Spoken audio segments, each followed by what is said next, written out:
CEO with a real human Oh, that I can touch. you can. I mean, it's In going to March cost you, but you can. 2020, Yeah. we're all online. Yeah, yeah, oh yeah. And we were just saying how the faculty and students, it's quite weird being around big groups of people again. Yeah, yeah. We're just not used to it. Well, we have to It's practice like again. retrain yourself to be Yes, human again. exactly. We can start.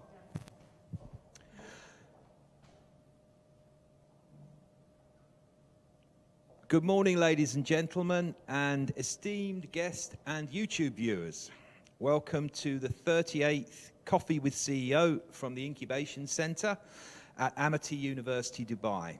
I'm Gary Smith. I'm head of the Incubation Centre here at Amity, Dubai. And briefly explaining what Coffee with CEO is, we're looking to get students interacting with real people who are behind the real impressive jobs that companies and entrepreneurs build and grow.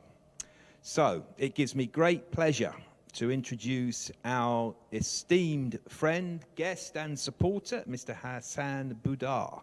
Now, I have to introduce him properly because this man has a very big title.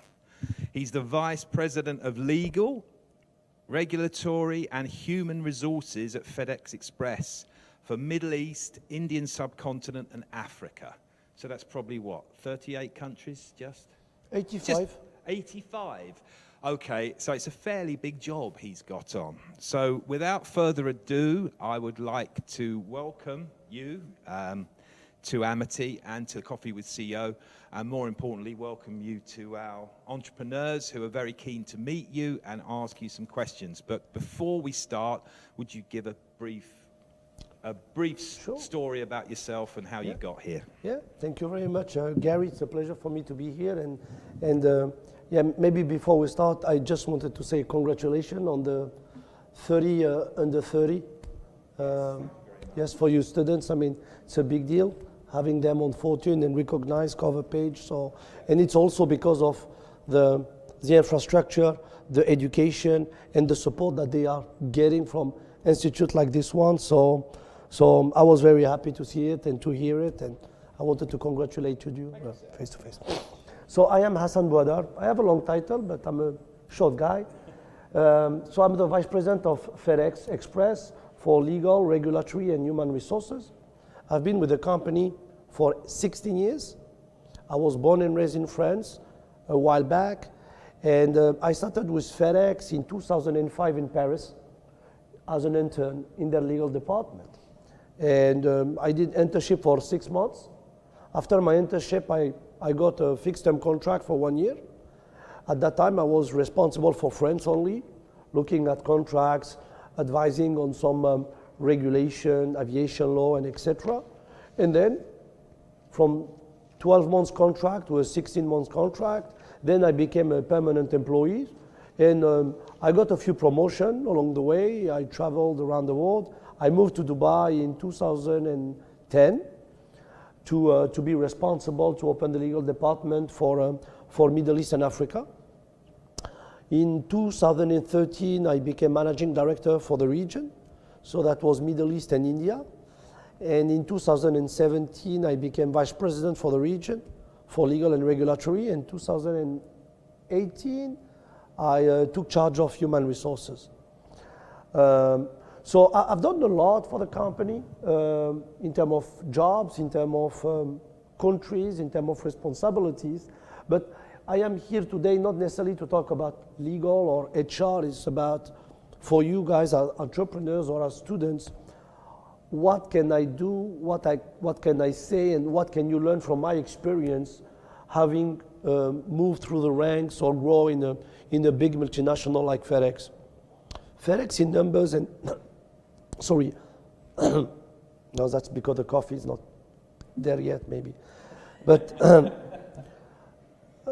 maybe FedEx in a nutshell for the one who are not very familiar with FedEx. It's a transportation company, a big one, around 700,000 employees around the world. We're operating in 220 countries. We have a revenue of about $84 billion. We move every day 18 million packages. We are the largest cargo airline in the world with 680 airplanes. In Dubai, we're relatively small compared to our worldwide size, but in the region, we have about 10,000 employees, and we are covering from Dubai 85 countries. So the HQ is here, and that's a quick snapshot of who is FedEx and who I am. Maybe before we start that dialogue, what I really wanted to do in order to make this discussion in this time as productive as possible, I just wanted to hear a few questions. I have a few notes here, but instead of going through them, I just wanted to make sure that I potentially get what you guys are expecting from this discussion. So any volunteer to tell me what they expect, or if they have any question that I should cover during our dialogue? 1, 2, 3, 4, 5. Okay, let's start with 5. So, number 1. So obviously you chose to come through the ranks. You chose to come through the ranks in one industry. With your maybe entrepreneurial mindset, what made you stick within that same company as opposed to going, okay, maybe I could, create something for myself, maybe create my own personal legacy as opposed to being part of something bigger than yourself? Yeah, that's a very good question. Yeah. No, that's a very good question, and that's actually a question that I try to answer every day, and I haven't found the answer. But I'll give you a proper answer on my rationale, and when I do my self-talk, why I'm still doing what I'm doing, and why I never choose to do my own thing and to become an entrepreneur. But yes, that's a very good question. Yeah, Number 2. You'll need the mic just for the YouTube link. Hi, my name is Mahmoud. My question is more of a kind of like a legal question. Okay. But because major players in the resale industry for the sneakers especially, they have people have sellers in these platforms. They've noticed that some sneakers get lost or they get stolen while they're being shipped to the middleman. So who takes the blame of it? Because we're talking about sneakers that can cost around 35,000 dirhams and can increase and reach thousands of dirhams. So who takes the blame of it and who refunds the seller? Is it the shipping partner or the main company, the middleman? Okay. Are we shipping those sneakers internationally or locally? Yeah, internationally and locally both. Okay. Okay.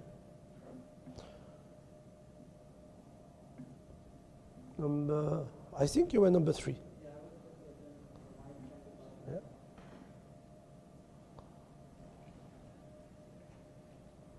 So, by our startup, Zero, so we help companies to go green. So, we have products coming from different countries around the world. So, one of the issues we always face is either we go with the big shot for the courier and all those transporting department. So, what happens with that is the cost for us, which we can bear, goes really high. But if we go with the small shot, the problem is they don't do to all countries. So, how do you think we should go about that? Is it like we just choose one company who can do everything for us, or we go to some different companies who can do each of us and we cut down the cost? So on the long run, which will be good for us, and what do you think will be the good option over there? Okay. Yeah. Number 4. So, Nice to meet you, Sakina. hi, my name is Sakina. So, my question to you was, since you mentioned, you initially started in France and then that expanded. So, I'm sure you had an idea of how you want to do things, about how to run your business. So, I'm thinking that your plan initially or your plan might have changed during the whole process. I just wanted to know that how did you evolve from initially, and how did you end up at the final stage of creating the business? Well,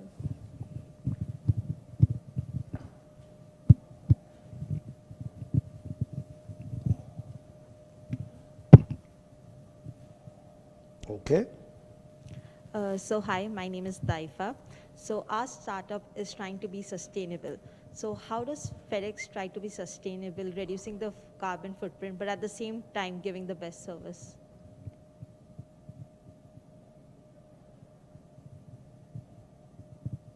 Okay. So I have an answer for all of you. I'm going to start with you. And while I start with you, I'm going to couple my answer with you, Sakina, because what I have to say will somehow be similar. So, yes, I'm a vice president in a big multinational, and I'm still there. And I haven't left, changed companies, or opened my own company. So the answer is why. What keep you there? What keep you motivated? Why do you wake up and continue to work for a company while you could be an entrepreneur and do it on your own and be your own boss? So I would say that mainly 3 or 4 things kept me at FedEx so far. The first one is I learned the very first day I joined FedEx, because I was an intern, I did not know nothing about anything. And I'm still learning every day. As a matter of fact, I'm learning every hour, I'm learning something. So mentally, it has been an extremely well-stimulating journey for me, just because the amount of learning in our industry, which is transportation and logistics, but not only that, covering 220 countries. And I mean, it's so diverse, so complicated, and you're dealing with people that come from different backgrounds, that do different things. And I have decided to actually abuse every single opportunity that I have to learn something new. That is one thing that really kept me, thank you very much. That's, I would say, the main thing that kept me going, and that still keep me going today. I think the day I don't learn anything new, I'm going to think of making a move. But so I'm very, very far from that point. The second is, I mean, learning is a good thing, but you still need to make a living, right? You still need to make money. So money-wise, yes, that's a question that you can ask yourself. Do I want to work for a salary that has a pay scale? I have bonus or not bonus. If I work more, I get paid more. If I work extremely well, I may be rewarded for that. Or do I want to be my own boss and maybe end up with zero if my business doesn't take off? Or actually not even less than zero if I start getting or borrowing money and I cannot refund. So you have that risk as well when you are an entrepreneur. You can go very high and become the next Steve Jobs or the next Bernard Arnault, whatever you may have, and become a billionaire. But you can also be broke very quickly. As far as I'm concerned, personally, I decided that I was not into the money only. So being wealthy or rich, I've never been something that I wanted or I aspired to. So that was part of my calculus, where I said, there is a certain level of comfort that I am happy and good with.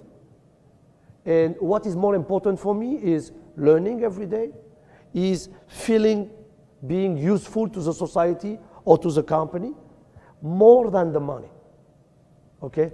So that, I mean, I did not come at FedEx, or I did not stay at FedEx to be rich. Otherwise, I will be doing something wrong. Another reason why I stay in this company and why I'm still in this company is really the culture. The culture of being able to speak up your mind, of being respected as an individual. A culture where when you struggle, people help you. And when you don't know, you can raise your hand and you say, I don't know.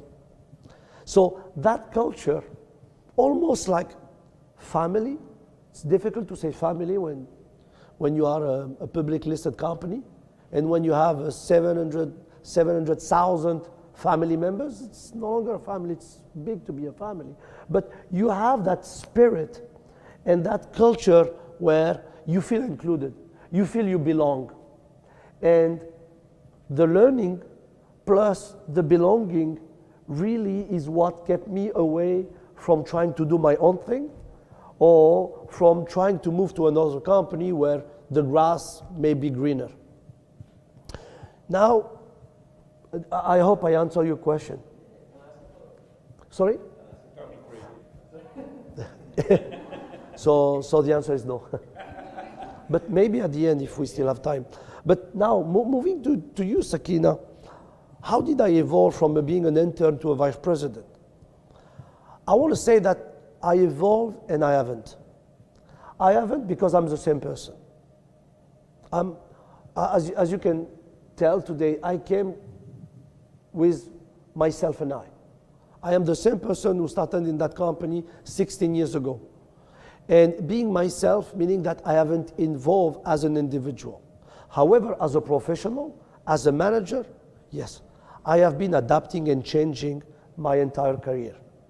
I took every opportunity to adapt, to listen, to correct my mistake, to learn from other people's mistakes.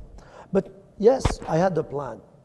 And the person is not here in the room, but the day I interviewed to become an intern, I was picked up by the assistant who came to pick me up for the interview. She came and said, well, hello, are you coming for the interview to be an intern? The internship interview? And I told her, no, I'm the new vice president. I'm waiting for someone to show me my new office. And she started laughing. She said, well, you have a very good sense of humor. That will be useful here. And I said that the very first time. I didn't know that I will stay in this company 16 years and I will ever be a vice president. But the minute I felt comfortable, the minute I felt included, the minute I was volunteer and I was learning, I wanted to grow in that company, to evolve, and I did what we call a career path or a career plan. So I planned in my career like you plan a project, or you have a tactic for a game, a football game. And it worked out. I had some success. I had some slowdowns, some drawbacks, like everybody. But three of them that really helped me to adapt myself to every situation and to be where I am now. The number one is knowledge is power. And that was what I was mentioning of being curious and asking questions. That really helped me to be knowledgeable, to understand what's going on. And since I understood what was going on, I was ahead. I did a lot of mistakes, and I'm still doing a lot of mistakes. My average mistake rate is 10 mistakes a day, which is pretty high. But I never gave up. So perseverance is really what also made me who I am today. Never give up, never. And never give up by actually having a mentality which is very weird, because it's dangerous to have this type of mentality. It's a mentality when you tell yourself you're good. And you tell yourself at all the time, I can do it. Why I'm saying it's dangerous to have that mentality? Because there is a just very fine line between knowing that you're good and being good, and arrogance, where you believe that you are better than everyone else. And to be honest with you, Sakina, I've been on the other side of the house, other side of the fence, when I thought I was the best at everything. That really slowed me down as well. And I had to reset and say, no, I'm good and I can do it, but I'm not the best. I need to learn from other people. And And that's has been my journey. And the minute I learned from others, the minute I was happy to own my mistakes and continue and follow up and try again and again, this is where I adapted myself. This is where I became resilient.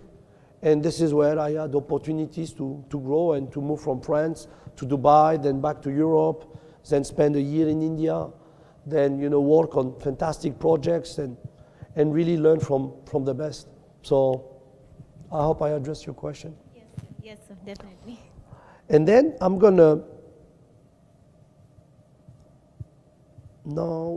maybe gonna couple you question a new question, because that one is a bit technical, and yours as well is a bit technical. So your question is purely a contractual question in terms of liability for loss or damages of a shipment between a point A and a point B. So you have a seller, you have a buyer, you have a middleman. Sometimes you have more than one middleman, because if the platform is owned by someone else, so the liability can be a bit tricky. Usually, the liability of a shipment in case of a damage is prima facie on the shipper, the person who sent the shipment. So in case there is any damage, any loss, the person who shipped the good is prima facie liable for it, unless he can prove that someone else has done a mistake, a fraud, or did not have duty of care to carry in a good manner that shipment from the point A to the point B. So I would say that prima facie it's a seller. Then the seller need really to have a proper agreement with the shipping company to make sure that if that valuable sneakers are lost or damaged, to which extent the liability and what will be the mechanism to reimburse the buyer, or actually to refund the seller, because the money will never get transferred to the seller. And then you have two schools of having that liability covered. The first one is to insure the good through a broker. Usually it will cost you point something percent of the value of the goods. So let's say 0.8%. So you have a shoe of $10,000, 0.8% will be paid to an insurer that will reimburse you the entire amount in case there is any loss. And then the insurer will take care of suing the transportation company if the loss have occurred during the time that the transportation or the carrier had custody of the shipment. Then if you go with very reputable transportation company, you will understand that the losses or damages ratio is very small, maybe 0.001%. Otherwise, it will basically be out of business. So you can take a chance, saying, well, out of 1,000 shipments that I will send with them, maybe one will be damaged. So I don't want to pay an insurance every time I send a shipment. Therefore, the liability that will apply will be a limited liability, which will be basically a liability based on the type of commodity and a rate per kilo, or a flat liability that the carrier will agree. Hey, you don't have to pay an insurance. If I lose your shipment, I will refund you $500, which might be a very good calculation in your P&L. If it lost $500, it's better than me paying $80 for each shoe that I ship around the world. Does that make sense? But if you are the seller, it's really important that you understand the dynamics and whether or not it makes business sense to take an insurance for every shipment or only for specific shipment, and to make sure that you have an agreed limit of liability or claim process with the carrier. because that can be very, very complicated and very technical, depending of if you send by road, by air, by sea. You have different regime of liabilities that applies. But that's not a legal course, so I'm going to move to your question. Your question is really a business question. Do I go with that big company that maybe can do a one-size-fits-all, but for which the prices are higher than the rest of the market? Or do I go with multiple suppliers that will have discounted rate or more competitive rates? I would say that your answer will depend on the maturity of your business or your value proposition. At the very beginning, for an entrepreneur, I would recommend to go with the option 2, meaning to have multiple suppliers. The reason being that when you start as an entrepreneur, your P&L, you guys understand when I say P&L, the profit and loss, your budget, in other words. Your budget is going to be extremely important. Specifically, if you borrowed money or if you have to show your numbers to someone, you really want to show that you have a good return on investment. So what then you're trying to do is to reduce your cost. And by reducing your cost, you need to go to those small players where your ability to negotiate better rates is going to be high. However, going to multiple suppliers means that you're going to spend more time, maybe more resources. So you have to take it upon you to have those various relationships to lower your cost. But then the minute you grow and you have a sizable business, it won't make sense anymore to have multiple suppliers. You will want to go with one process, one set of price, one spokesperson, and so on and so forth, because that will give you economy of scale. And then time will be money when you will reach that size. So I would recommend at the very beginning to go with multiple suppliers, because you will have more power to negotiate. And then when you have a sizable business, you go with one or two. I usually don't recommend to go with one only, because it's always good to have a contingency or a comparison.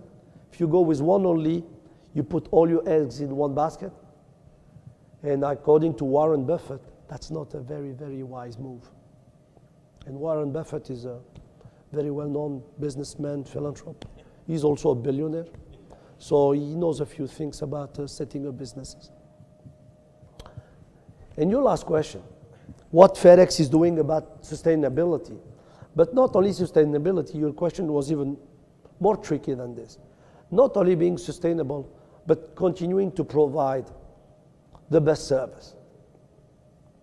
So in here, I'm just going to quickly touch on FedEx philosophy and then touch on our sustainability strategy. The FedEx philosophy is PSP, People, Service, Profit. So what we do is we look after our people. We make sure that our employees are well paid, they have the resources they need, they have the support that they require, they have necessary training to do their job well. When someone feels value, when someone feels well, what do? They do what we call a discretionary efforts. They will go above and beyond just because they feel empowered. They feel a very vital link in the chain, in that supply chain. When you look after and you take care of your people, they will provide you an excellent service. Just because they will go above and beyond, they will do a better job than what your competitors will do. When they provide an excellent service, and if you have the best service, you're going to get the best customers, and you will be able to also charge a premium for that best service. And with that premium, and with those good customers, you're going to make a profit, and with that profit, you're going to reinvest it in your people. And then you have your virtuous circle. Now, at FedEx, we also believe in giving back to community. And in our CSR strategy, one of our goals is sustainability, climate change, making sure that, we take care of the community that we operate in, and we give back to community. But giving back to community doesn't mean giving back to people, university, but it's to give back to Earth as well, and to make sure that we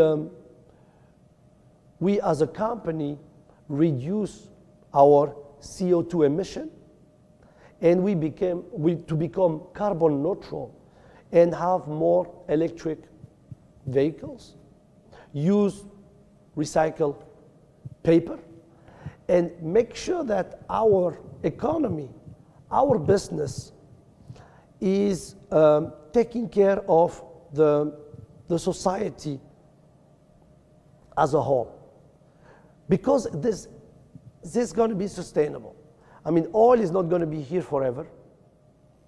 And while today this is a way to do business, in 30, 40, 50 years, while those energies, those materials won't be there, we will still have to carry goods around the world. So we need to invest now to make sure that we are ready for the future. And we are investing now in order to be there, to be ready, but also to limit our impact on Earth and on the climate. Now, we're doing this in a manner that is also keeping the customer at the front. We could do that overnight, but that will impact our balance sheet, and that will impact the service to our customer. So we're doing that in a phased manner, whereby we have pledged to be carbon neutral by, and I think it's 2050 to be carbon neutral, which is extremely challenging for a transportation company that has 680 aircraft. Because today we don't have yet wide-body aircraft flying without kerosene, without oil. But to reach that point, we still have to invest in new energy, renewable energies, but also in different means to carry goods from a point A to a point B. So sustainable, yes, but we cannot have a sustainable or an energy-friendly economy or product without delivering the best service. That's why we have a plan which is a phased approach in us looking after Earth, but also after our customers, because at the end of the day, we are not an NGO, and we need to make money. Right, I've got some questions from the Audience? From the audience on YouTube that have come in. And no cheating with your politician's answer, because it's very. I'm extremely impressed. I don't know if you've noticed this, the way he has answered questions. He's noted them down. And if you can't give the answer straight away like that, you've thought about it and give the answer. So no one's ever done this on Coffee with CEO before. So I am very impressed. So no writing for this one, though. Very simple question. What vision do you have for FedEx? Well, I guess my vision is a company vision is to be the largest transportation company and to be a $100 billion company in the next 3 to 4 years. See, this is achievable. Last year we had a global revenue of $84 billion. And I think by increasing our revenue by a high 1 digit, we can achieve this in the next 2 to 4 years. So being the number one, but not only being the number one company in transportation company, we also want to be a top employer, a best place to work, a company that represent all the segment or all the diversity of the society. We want to be an employer that accepts you no matter what is your race, your religion, your gender, your abilities, your skills. We believe that we have a job for everybody and anybody. And we want to be an employer of choice. I think, being the number one and the best, but being the number one and maintaining that level while having our, I would say, yes, corporate social responsibility by giving back to the community and but having a company that looks like the community we operate in, I think is a right vision, and keeping always a customer at the top of our minds, making sure that we are supporting customers the way they want and the way it makes sense for the business to grow. Yeah, you didn't need to write for that one, did you? It's a very good answer, and you can tell that you are involved in human resources, because you started talking about money, but you spoke more about being a top employer and an employer of choice, which is it's a really good achievement. And a good vision, actually. What are your outside interests? Well, I have 5 of them. 4 of them, I could name them. One is Alia, the other one is Isa, the other one is Amira, and the last one is Aya. So I have 4 kids. So they are my outside interest. When I don't work, I try to spend time with them. And you're going to tell me, well, you're missing one? Yes, my wife. So really, when I'm not working, what I'm trying to do is spend time with them. Reading, watching movie, walking, just talking. I'm going to say something that might appear stupid, but sometimes just looking at them and not looking at your phone, or just looking at them. For me, I found it interesting. So, witnessing the way they grow, how they speak, whether they look like me or like their mom. And then I can tell you that I like to exercise, I like to walk, I like to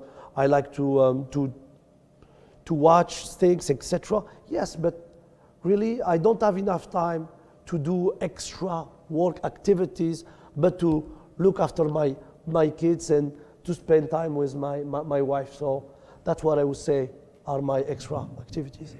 Well, you'll get no argument from me. I've got 4 children as well. So welcome to the club. Yeah. Yeah, there's not a lot of spare time, is there? No, never a dull moment. Okay, I think you've answered that question. That's a good question. What do you feel is the biggest strength of your company right now? Actually, I would say the biggest. That's complicated. So if I have to pick one, which is I would say our people. Our people is our best asset. When I say our people, it's our frontline employee, the one that were out there during lockdown to deliver sanitizers, facial masks, the one who delivered the first vaccine. But not only our frontline employees and the one that were out during the lockdown, but the leadership team. The leadership team who had that vision to empower the people and to trust them. And yeah, I would say our biggest asset and strength is our people. Again, today you have a lot of big companies like Amazon, like big retailers who could set up a transportation company. They have a lot of funds. They could buy airplanes. They could set up a network. They could hire a lot of employees. But I don't think they could compete with us. Just because the experience, the quality, the processes that we have put in this company for the past 15 years are second to none. So if you don't have the people, and if you don't have the processes, the money will not make the difference. So I maintain and double down, our people is our biggest strength. Again, Very good answer. When that was done recently with very, very big companies and well-known companies, customers was always the answer. Now, I'm not a massive fan of Richard Branson, but he was the person who said his employees, the people that work for him, because if you don't look after them, they don't look after your customers. And you can't really argue with that, actually, can you? Last one from our YouTube audience. What have been the biggest challenges you've had to overcome? Well, I guess it has been myself. Yeah, me.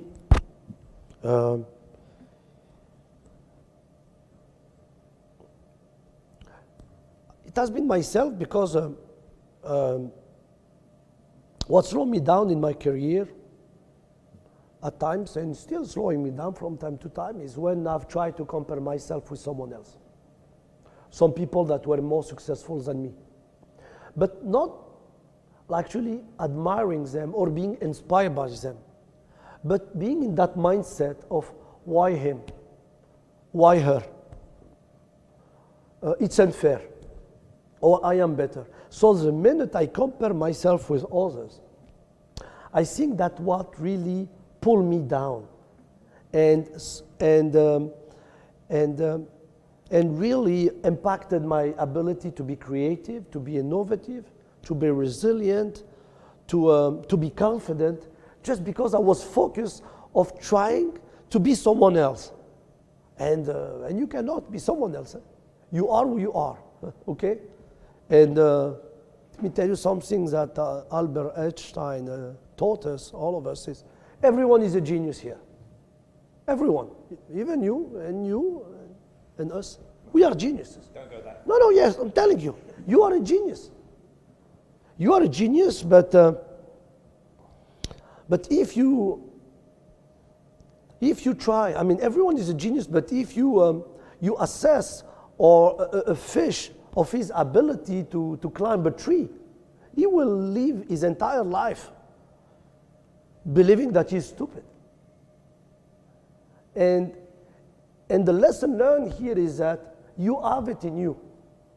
And being yourself and me trying to be someone else did not work. And then that's why, I've decided to bring my own self at all the time and to be authentic. And then try to progress, try to improve, but not trying to deny who I am and what I do. And I would say that has been my biggest challenge, to compare myself. You could put that as well as your ego, having a big ego. I checked out my ego in the parking lot. I don't bring it to office anymore. I need my ego at home. I mean, with 4 kids and a wife, I mean, you need a substantive and significant ego to try to lead the group. But at the office and in business, if you have a big ego, you won't make the correct decision. And I think the last thing that slowed me down, or that was a challenge, is at some point I had a lack of ambition. I was really saying, well, I'm good now. What's next? I don't know. I mean, I don't care, maybe. I'm good. So when I stopped challenging myself, it was maybe a lack of ambition, but I won't put that as a lack of ambition. I would just put that as a, hey, I'm good.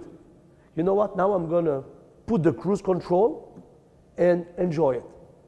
And when I felt like, I was continuing at the same pace and nothing was changing just because I was comfortable, I was not happy. Inside of me, I wasn't happy. I don't mind, having ups and downs, but having that routine is something that was a big challenge for me. So I would put that comparing myself with others and challenging the routine and challenging myself at all the time. Those were my 2 biggest challenges, which are still challenges today, by the way. I cannot say that I buried them and I'm vaccinated against them. I have them inside of me somehow, at some point, but actually I am self-aware now. I know what are my challenges, and I know how to not address them, but I know how to mitigate them and how to try to strike that balance. Well, I can't follow that answer. That is a great answer. You said myself straight away without hesitation, which shows a level of self-perception and honesty, which is great to see. Now, the time's flown. I don't even know how long we've been doing this. How long have we been going? It's just flown by. Have we got time for any more questions? One more question from the audience rather than but thank you very much for those answers. They're great. Thank you. Any other questions from the audience, please? Please, ladies first. Actually, I teach electrical engineering, but I discovered breathwork as facilitation for tense times. Mm-hmm. So I want to know from you, do you follow any routine? Because this is the new generation have not really grasped that this is very important to have discipline in life from morning to evening to keep the good mental state. Yes, that's a very good question. Yes, I had my ups and downs because it's very difficult to maintain a discipline when you operate in a dynamic environment, when you operate in a country like the UAE as well, that has a lot to offer, and for the one who are not Emiratis, when you step in a different culture with a different setting, it's difficult to keep that discipline. But yes,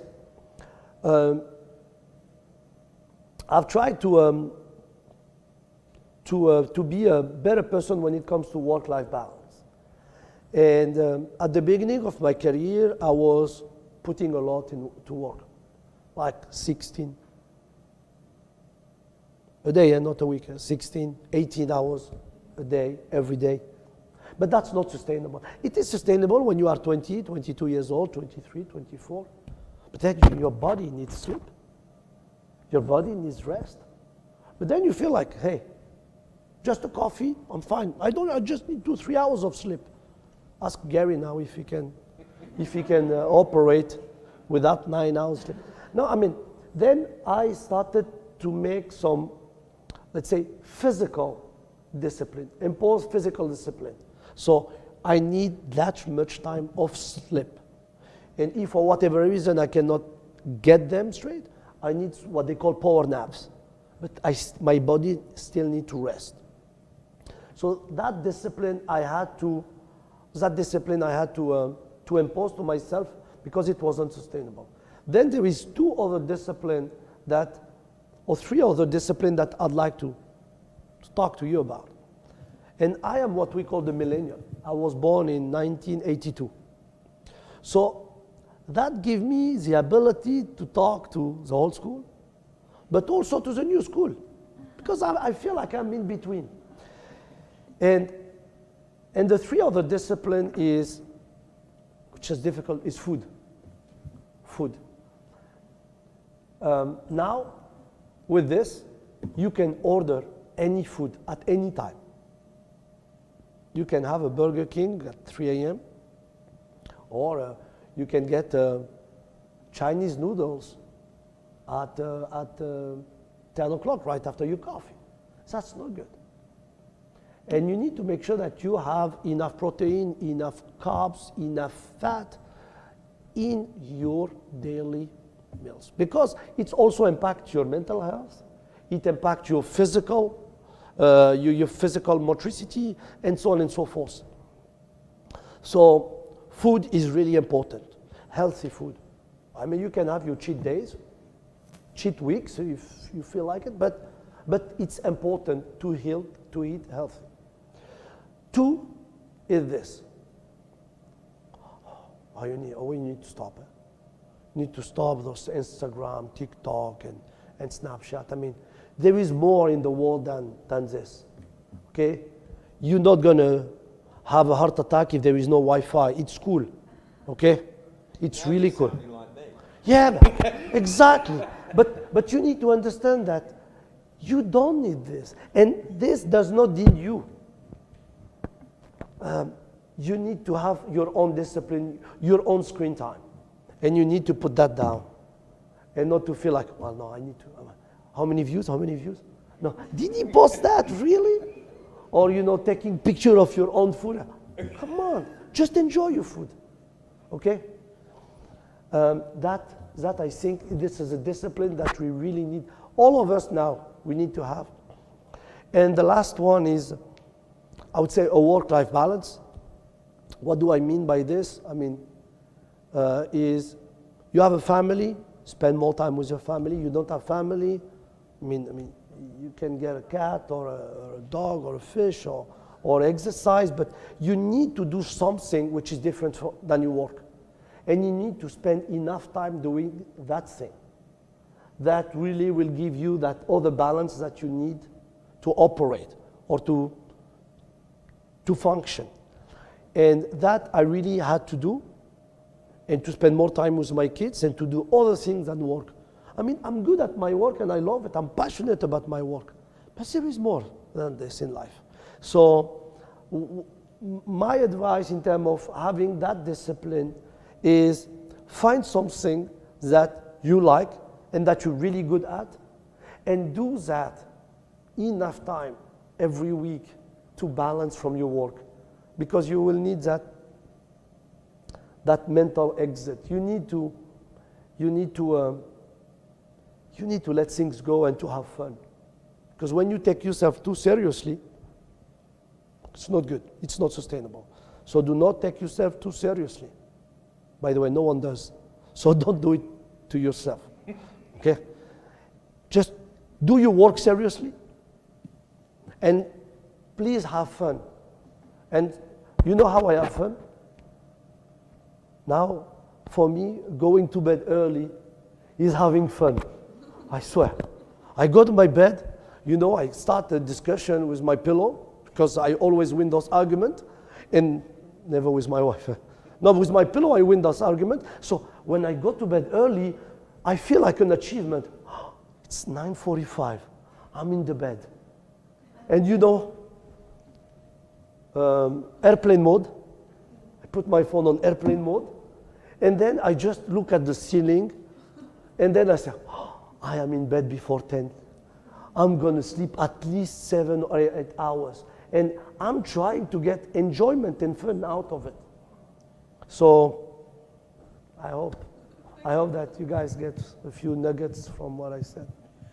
Well, it's been a great session. Thank you. I'd like to keep it nice and simple and say thank you very much. We don't want to take too much more of your time, but it's been an excellent session. Great questions, fantastic answers.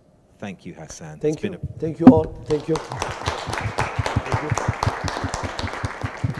And traditionally, because we have real humans, a picture? You've had real coffee. No, you have a real coffee cup coming that you need to sign, sir. Yeah. With your handsome face on it. Oh, yeah, sure. Oh, look at that. It was Photoshop. No, it wasn't. It was healthier We've food. got two. We keep one, you keep one. Okay. So you sign for us. And we haven't done this for a while, so it's great. For 18 months. Yeah. Perfect. So my initial, Lovely. yes. And you've got one to take home. Thank you. This I give back. Oh yeah, I was expecting it. So? You can keep it. Oh yeah, let me.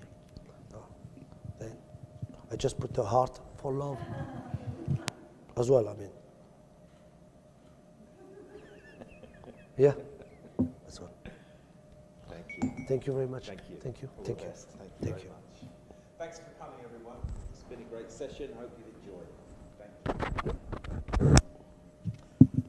See, it takes 20 seconds to remove it and 3 minutes to put it on. Yeah. A bit like my shoes.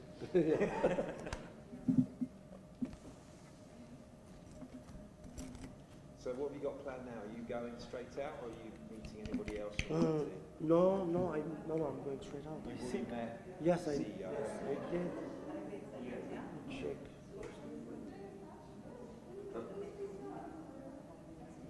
Boom, boom.